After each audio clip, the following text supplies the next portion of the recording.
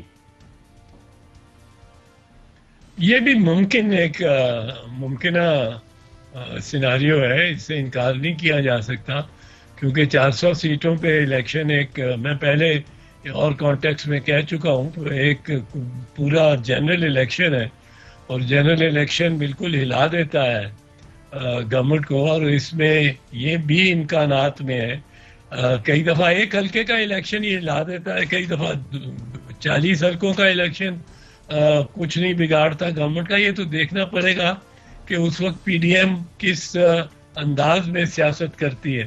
اچھا سینیٹر اعتزاز احسن صاحب، یہ ایک بہت بڑا اگر ہے کہ اگر یہ 500 استعفے آ گئے تو جو سینٹ آف پاکستان کا الیکٹورل کالج ہے کیا وہ مکمل رہے گا؟ اور اگر وہ مکمل رہتا ہے ان 500 استعفوں کے باوجود، تو کیا تمام جو خالی ہونے والی نشستیں ہیں اس کا جو الیکشن ہے وہ پاسبل ہوگا اور وہ لیگلی ویلڈ ہوگا؟ جو یہ اس میں 2-3 باتیں ہیں۔ پہلی بات یہ ہے کہ کیا اگر فرض کیجئے ہر ایوان میں یعنی صوبائی ایوانوں میں اور قومی اسمبلی میں جو الیکٹوریٹ ہے، الیکٹورل کالج میں نہیں کہہ رہا ہوں، الیکٹوریٹ کہہ رہا ہوں، یہ بھی ایک فرق اس میں، جو الیکٹوریٹ ہے سینیٹرز کا، اس میں سے اگر فرض کیجئے 40% سارے استعفیٰ دے دیتے ہیں، 60% رہ جاتے ہیں، تو ہر ہاؤس میں جس کی ریکوائرمنٹ ہے وہ کورم کی ہے. جب تک کورم ہے، یعنی قومی اسمبلی میں 342 ممبرز میں سے 84 استعفیٰ نہیں دیتے، چاہے 350 دے دیتے ہیں، 84 اگر نہیں دیتے تو وہ اسمبلی برقرار رہے گی اور وہ ووٹ کرے گی اور وہ اپنے سینیٹرز کو الیکٹ کرے گی. اسی طرح پنجاب کی اسمبلی، اسی طرح آدھے سے زیادہ بھی اگر ریزائن کر دیں، جب تک 1/4 موجود ہے اور وہ کورم 1/4 ہے، اس وقت تک وہ اسمبلی بنیادی طور پہ اس کا وجود رہے گا، اور جتنے ممبر ہوں گے اس دن وہ اس کو ووٹ ڈالیں گے، جس کی بنا پر حکومت کے لیے بہت آسانی ہو جائے گی. اب اس میں دیکھیے ٹائم لائن کیا ہوگا. ٹائم لائن یہ ہوگا کہ اگر فرض کیجیے پی ڈی ایم الیکشن کروانا چاہتی ہے اور الیکشن میں ایک اس قسم کی ایک آندھی لانا چاہتی ہے، سارے ملک میں ایک ہلچل مچا دینا چاہتی ہے، جو مریم بی بی کہہ رہی ہے اور جو ممکن ہے 400 اگر سیٹوں پہ الیکشن ہو تو اس کے لیے ان کو بڑا پہلے الیکشن، یہ فروری سے بہت پہلے ان کو استعفے دینے پڑیں گے. یہ فروری سے پہلے اس لیے دینے پڑیں گے کیونکہ 45 دن تو کم از کم قومی اسمبلی کے الیکشنز میں ہوں گے، اس دوران سینٹ کے الیکشن ہو گئے ہوں گے. اب یہ خالی سیٹیں لے کے چاہے باہر ایک آندھی بھی لا رہے ہوں، اندر اگر گورنمنٹ نے ووٹ کرا دیے اپنے ممبران کے ساتھ، تو وہ ساری سینٹ کی سیٹیں لے جائیں گے، کیونکہ قومی اسمبلی اور صوبائی اسمبلی کے الیکشن تو بعد از تحلیل کرنے کے ہوں گے، جبکہ سینٹ کے الیکشن قبل از تحلیل. سینٹ کبھی تحلیل ہوتا ہی نہیں، کبھی ڈیزالو ہوتا ہی نہیں، یہ کنٹینیوس باڈی ہے، اس میں آدھے لوگ جاتے رہتے ہیں ہر 3 سال بعد.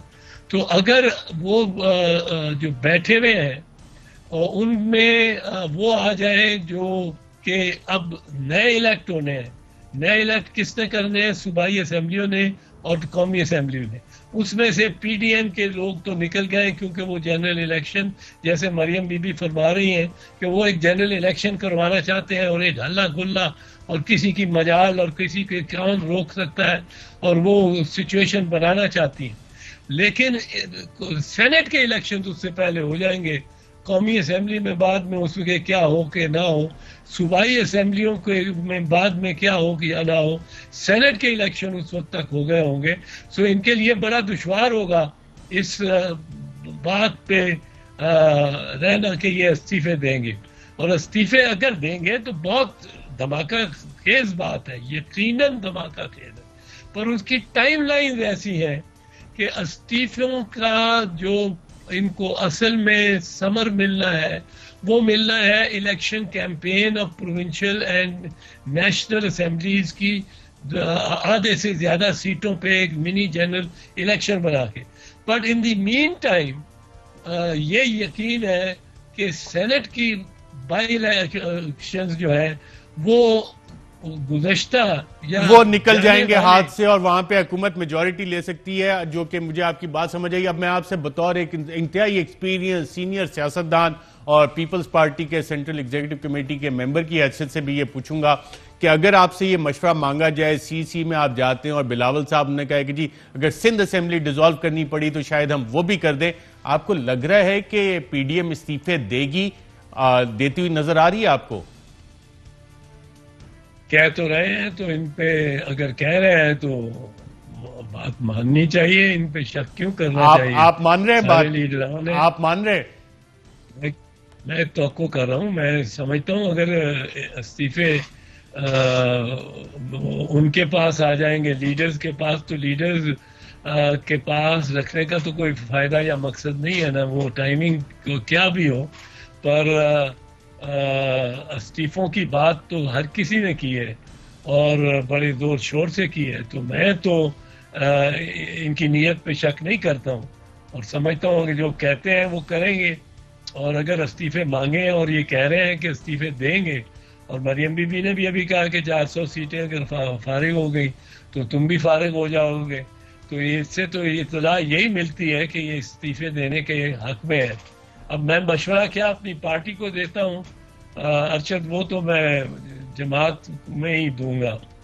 اور یہ قانونی بالکل. آپ نے 1985 کے الیکشن بھی دیکھے تھے اور آپ کی سیاست میں کئی دفعہ یہ چیزیں سامنے آئی ہیں کہ جب آپ الیکٹورل پروسیس سے باہر ہوتے ہیں اور کسی بھی سسٹم سے آپ باہر ہوتے ہیں تو اس سسٹم کو تبدیل کرنا انتہائی مشکل ہوتا ہے. کیا یہ آپ کے سیاسی ایکسپیرینس میں چیز ثابت ہوئی ہے 50 سالوں میں؟ اس میں بڑی سخت ہوئی. 1985 کی الیکشن ہی نہیں، جب 1988 میں ہمارے حکومت میں بی بی شہید کی پہلی حکومت بنی ہے جس میں میں وزیر قانون اور وزیر داخلہ کا حلف میں نے لیا تھا. تو پہلی حکومت جو ہماری بنی تھی، ہمارے سینٹ میں صرف 3 ممبر تھے. پیپلز پارٹی اور اپوزیشن کے ہمارے اتحادیوں کے ساتھ مل کے ہمارے 3 ممبر تھے صرف سینٹ میں. وہ کون تھے؟ یا بختیار صاحب، اپنے افتخار گیلانی صاحب اور جام کرم علی، اور باقی سارے. ہم تو وہاں اتنا ہمیں آگے لگایا ہوتا تھا سارے ممبرز نے کہ جس کی کوئی انتہا نہیں، اور بہت ہم کمزور تھے، اس لیے ہم کوئی لیجسلیشن نہیں کر سکے اور اس کا ہم کچھ نہیں کر سکتے تھے. وہ 85 میں الیکشن ہوئی، سینیٹرز الیکٹ ہوئے اور قومی اسمبلیاں الیکٹ ہوئیں. انہوں نے سینیٹرز کو الیکٹ کیا، وہ 100% ضیاء الحق کے تھے. پھر 88 کی الیکشن ہوئی، ہمارے ہاتھ پاؤں باندھ کے ہمیں الیکشن لڑنا پڑی ہمارے بندے ہوئے ہاتھوں کے ساتھ، جس کا ذکر حمید گل صاحب نے کیا. اور اگلی الیکشن اس سے بھی ٹف کر دی جب IGI بنانے کا انہوں نے تسلیم کیا. پر اب ہماری ہاتھ پاؤں باندھ کے ہمیں فوکس ہم کرتے رہے قومی اسمبلی پہ. ظاہر ہے ایک فوکس اور سینٹ پہ فوکس نہیں کیا اور 1985 کا بوائیکاٹ بھی کافی مہنگا پڑا. ایک اور آپ سے میں اعتزاز احسن صاحب جاننا چاہتا ہوں، یہ آڈیو اور ویڈیو اور اس کی کیا سیاست ہوتی ہے؟ کیونکہ آج مریم بی بی نے کہا کہ کچھ ویڈیوز کا جب سوال ہوا تو کوئی اور شاید ویڈیو بھی ہے جو کہ وقت آنے پہ سامنے آ سکتی ہے اور کچھ آ چکی. کیا بات کی، آئیے دیکھتے ہیں. آپ کے پاس نواز شریف کی بے گناہی ثابت کرنے کے لیے بہت ساری ویڈیوز ابھی بھی موجود ہیں.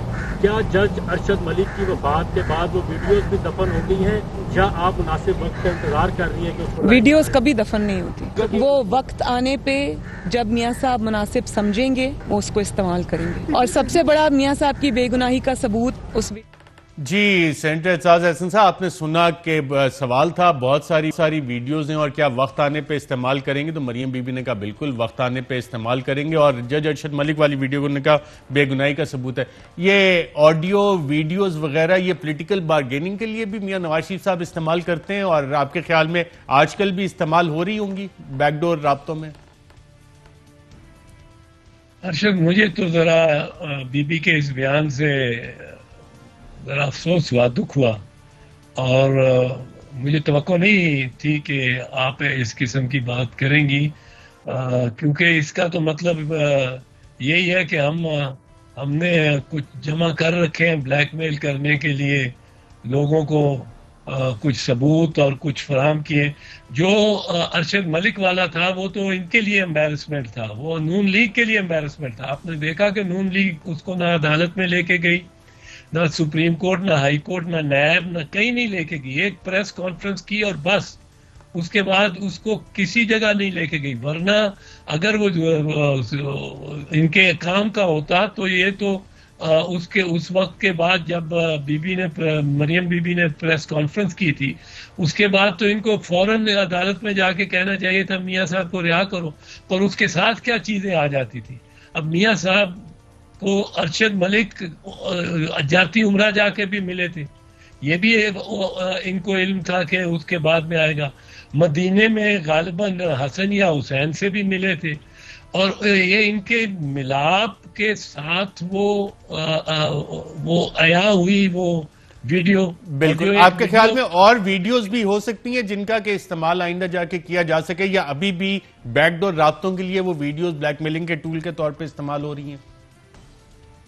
اب میں کہہ نہیں سکتا، پر یہ تو انہوں نے خود ہی فرمایا کہ اور ویڈیوز بھی ہیں اور وقت آنے پہ وہ استعمال ہوں گی. اب وہ سامنے دنیا کے سامنے لائی جائیں گی. جب تک وہ دنیا کے سامنے نہیں لائی جاتی وہ کس کو کس طرح بلیک میل کرنے کی کوشش ہو رہی ہوگی میں نہیں کہہ سکتا. خدا نہ خواستہ میں فرض کرتا ہوں یوں ہی بات کسی کی تاکہ نہ کرے، فرض کیجئے میری کوئی ویڈیو ان کے پاس ایسی ہے تو مجھے تو یہ بالکل بلیک میل کر سکتے ہیں. اب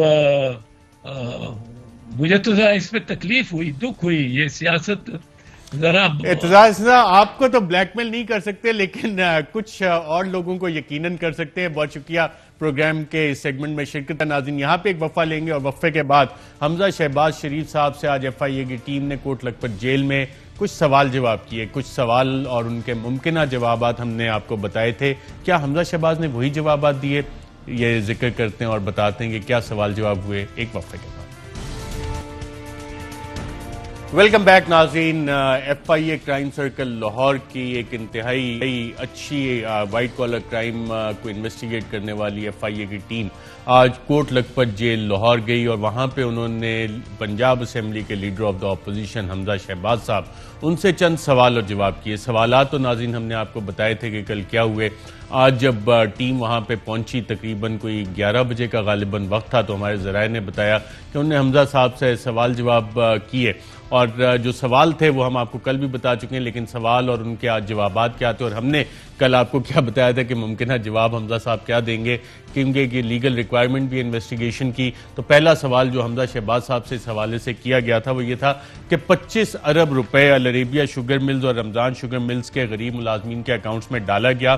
کیا آپ کو ان اکاؤنٹس یا ٹرانزیکشنز کا علم ہے؟ تو حمزہ شہباز صاحب نے ناظرین جواب دیا کہ میرا العربیہ شوگر مل اور رمضان شوگر مل کے ملازمین اور ان کی جانب سے کی جانے والی ٹرانزیکشن سے کوئی براہ راست تعلق نہیں رہا. اور ہم نے ناظرین آپ کو کل کیا بتایا تھا کہ جب حمزہ شہباز صاحب سے یہ سوال ہوگا تو ممکنہ طور پہ کیا جواب دیں گے.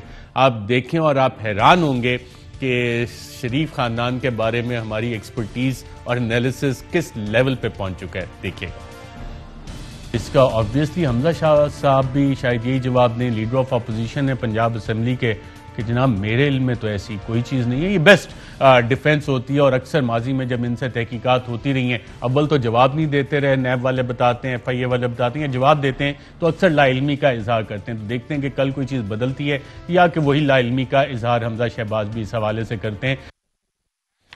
جی ناظرین اور دوسرا سوال یہ تھا کہ 2007 سے 2018 تک رمضان شوگر ملز کا ڈائریکٹر اور چیف ایگزیکٹو ہونے کے ناطے کیا آپ کی ذمہ داری نہیں تھی کہ کھاتہ جات کا حساب رکھتے ہیں کس مد میں رقوم اکاؤنٹس میں آ رہی ہیں؟ اور تو اس کا جواب انہوں نے دیا کہ اس ضمن میں اپنی ذمہ داریوں سے انکار نہیں کرتا مگر گزشتہ ایک دہائی سے میں سیاست میں سرگرم ہوں. تمام کاروبار میرا چھوٹا بھائی سلیمان شہباز چلا رہا ہے اور میں محض کاغذوں کی حد تک چیف ایگزیکٹو آفیسر ہوں. کاروبار کے معاشی اور دستاویزی معاملات چیف فائنینشل آفیسر اور اس کے نیچے کام کرنے والی فائنینس برانچ کے سپرد ہے اور مجھے کمپنی کے ان معاملات کے بارے میں علم نہیں. اور ہم نے بھی ناظرین آپ کو کہا تھا کہ یہ سارا مدعا وہ ڈالیں گے CFO کے بارے میں اور کہیں گے مجھے تو پتہ ہی نہیں ہے. نہ صرف CFO بلکہ انہوں نے سلیمان شہباز کے بھی کھاتے میں یہ مدعا ڈالا اور ہم نے آپ کو کل کیا بتایا تھا آئیے دیکھیے گا. اس کا حمزہ صاحب ناظرین آپ کے خیال میں کیا جواب دیں گے؟ وہ کہیں گے میں کوئی منشی تھوڑی ہوں کہ میں یہ حساب کتاب رکھتا. یہ تو منشی کا کام ہوتا ہے اور منشی کو بڑی بڑی کمپنیوں میں چیف فائنینشل آفیسر کہتے ہیں اور ماضی میں یہ کام کرنے کے لیے نواز شریف صاحب نے ساگدار صاحب کو رکھا ہوا تھا جو کہ ان کے سمدی بھی ہیں رشتہ دار بھی ہیں چارٹرڈ اکاؤنٹنٹ بھی تھے. یہ تو ان کا کام ہے. CEO کا کیا کام ہے اس حوالے سے؟ تو شاید ممکنہ طور پہ حمزہ صاحب یہ جواب دیں. جی ناظرین اور پھر ان سے سوال کیا گیا کہ کیا آپ جانتے ہیں رضوان قریشی کو اور جو رقوم اس نے جمع کروائیں رمضان شوگر ملز میں اور منی لانڈرنگ کے لیے بھی یہ رقوم استعمال ہوئی. تو حمزہ شہباز صاحب نے اس حوالے سے جواب دیا کہ میں اپنی پوزیشن واضح کر چکا ہوں.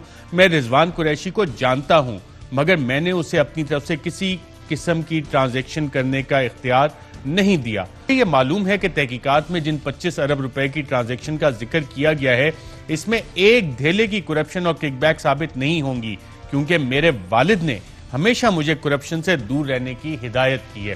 جی ناظرین، اور اس حوالے سے یہ آج انہوں نے جواب دیا ایف آئی اے کی ٹیم کو۔ ہم نے آپ کو کل کیا بتایا تھا، آئیے دیکھتے ہیں۔ اب حمزہ شہباز صاحب اتنے بھی بلکہ بہت سی زیادہ عقل مند ہیں، وہ اپنے اوپر تھوڑی لیں گے کہ جناب یہ منی لانڈرنگ ہو رہی تھی، تو وہ ہو سکتا ہے کہ شاید وہ اس کو ڈینائی کریں اور پھر یہ کہتے ہیں کہ ان کے والد نے، ان کے پاپا نے ہمیشہ انہیں کہا ہے کہ کرپشن سے دور رہنے کی ہدایت کی ہے۔ اب اپنے والد صاحب ان کو یہ ہدایت دے رہے ہیں، اور حمزہ شہباز صاحب قوم کے بچوں کو کیا بتاتے تھے جب آل پاورفل ہوتے تھے پنجاب میں کہ بچوں کو کرپشن ہوتی ہے، بلکہ خود ہی سنیے گا ناظرین۔ میرے بچوں، پاکستان بھی ضروری ہے، کرپشن ہوتی ہے، پیسے کھائے جاتے ہیں، لیکن احتساب عوام کرتے ہیں۔ یہ ریت پڑھنے دیں، اس ریت کو مضبوط ہونے دیں، یہی پاکستان کا مقدر تابناک کرے گا۔ جی ناظرین، اپنے پاپا انہیں بتاتے ہیں کہ کرپشن سے دور رہیں، اور قوم کے بچوں کو بتاتے ہیں کرپشن ہوتی ہے۔ اور چوتھا سوال آج جو حمزہ شہباز صاحب سے کیا گیا وہ تھا کہ حوالہ اور ہنڈی کے ذریعے بیرون ملک جو رقم منتقل کی گئی اس منی لانڈرنگ کے بارے میں آپ کیا کہنا چاہتے ہیں؟ انہوں نے کہا میرا جواب وہی ہے جو میں پہلے ہی دے چکا ہوں، مجھے ہنڈی حوالہ کے ذریعے ہونے والی کسی ٹرانزیکشن کا علم نہیں جس کا الزام لگایا گیا ہے۔ اور ہم نے آپ کو کل بتایا تھا کہ جواب یہی دیں گے۔ کیا کہا تھا، آئیے دیکھیں۔ حمزہ شہباز صاحب اب یہ کیسے مان لیں کہ جی میں منی لانڈرنگ کرتا رہا ہوں، اور اگر انہوں نے یہ مان لیا یہ تو بڑا اوفینس ہے، تو ممکنہ طور پہ یا تو وہ کہیں گے جی مجھے علم ہی نہیں ہے، یا اس کو آؤٹ رائٹلی ڈینائی کریں گے۔ اور پھر ان سے سوال کیا گیا کہ اپنی اور اپنے خاندان کی آف شور کمپنیز کے بارے میں بتائیں، تو جس کے حوالے سے انہوں نے کہا کہ میرے اور میرے زیر کفالت کسی بھی خاندان کے فرد کا بیرون ملک کوئی اثاثہ نہیں، نہ ہی کوئی آف شور کمپنی ہے۔ اور ہم نے بھی آپ کو یہی کہا تھا کہ اس کا یہی جواب حمزہ شہباز دیں گے، اور کل ہم نے آپ کو یہی بتایا، دیکھیے گا۔ حمزہ شہباز بھی کیونکہ پارلیمنٹیرین ہیں ناظرین، تو وہ بھی یہی کہیں گے کہ جی میرے تو تمام ایسٹ جو ہیں وہ ڈکلیئرڈ ہیں، اور اپنے آپ کو سیلف امپلیکیٹ تو کرنا چاہیں گے نہیں، اور ایف آئی اے کا کام یقیناً آسان نہیں کریں گے۔